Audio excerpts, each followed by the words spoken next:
5 seconds to go.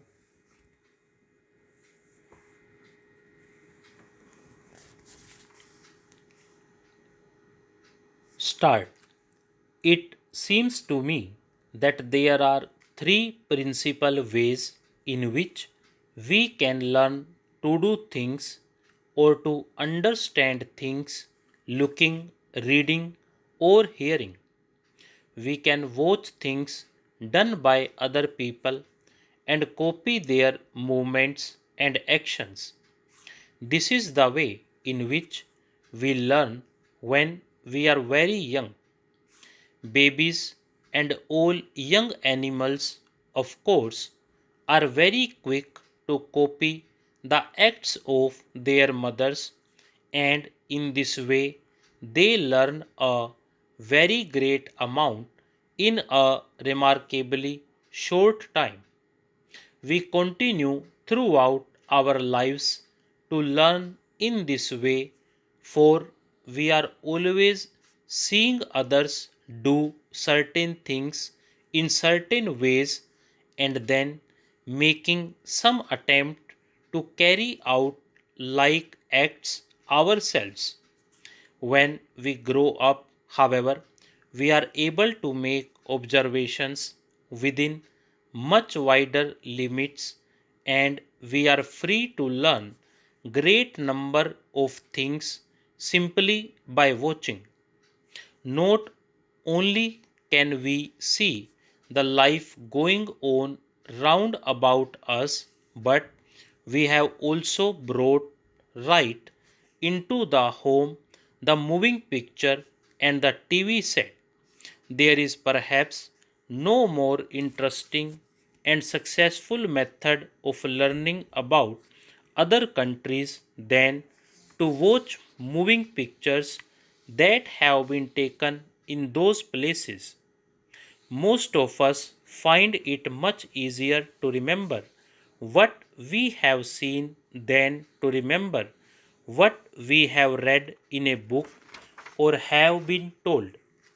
Even a very good writer telling us of scenes and doings in far off lands cannot bring to our minds so clear a picture of those countries as can a quite short moving picture. That is why many schools use both TV and the moving picture in the course of instruction in subjects as different from one another as history and science.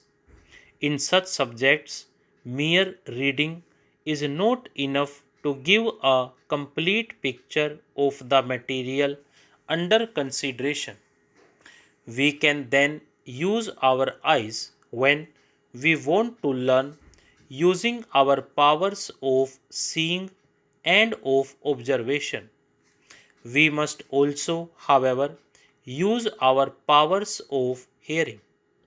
To most of us, this is a difficult way of learning, and we have often to work quite hard to master the art of learning through hearing. An exception is, of course, the subject of languages, for clearly there is no better way to learn a language than to hear other people speaking it. Mere book knowledge of a language is a poor thing, for a language does not really live until it is used. When, however, we are dealing with ideas, learning through hearing becomes more difficult. We have to learn first to pay attention. How often does a teacher say, "Pay attention, please"? And how necessary are the words? If no notes are being taken, the words once said have gone forever. If they live at all, it must be in the memories of those who have heard the words. When we first go to school, we think we are learning to write and to read and to do little sums, but in fact, we are also learning something of even more importance. We are learning to pay attention, to hear what the teacher says, and to hold it in our memories.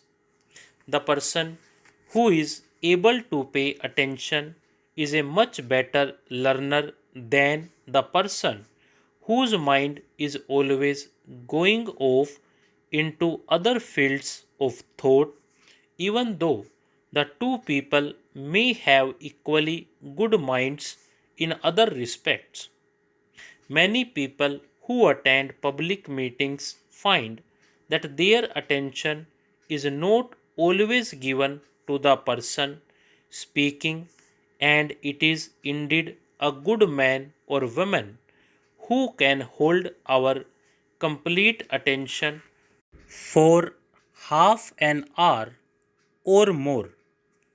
It is probably true that most people learn most things most easily through reading. They can read the material they wish to learn and can read it again many times if they so desire. They can memorize the written word with a reasonable degree of ease and can usually master a far larger amount of material in this way in a given time than would be possible by any other method.